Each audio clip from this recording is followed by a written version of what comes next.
Refund policy কেন বেশি গুরুত্বপূর্ণ? দেখেন, একটা বিজনেসে যখন রিফান্ড পলিসি থাকবে তখন কিন্তু আপনার প্রতি কাস্টমার একটা ট্রাস্ট বিল্ড হবে।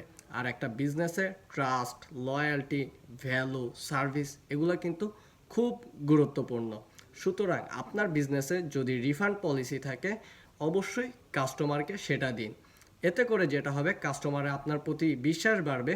আর যখন বিশ্বাস বাড়বে তখনই কিন্তু সে আপনার থেকে প্রোডাক্টটা কিনতে আগ্রহী হবে।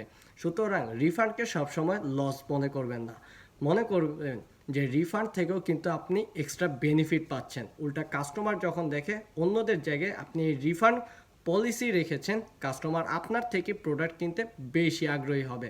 সুতরাং রিফান্ড পলিসি যদি আপনার বিজনেসে অ্যাপ্লাই করেন তাহলে অবশ্যই আপনি দেখবেন আপনার সেলস অটো ইনক্রিজ জেনারেট হচ্ছে। আর ভিডিওটা ভালো লাগলে definitely like, comment and do subscribe. আল্লাহ হাফেজ।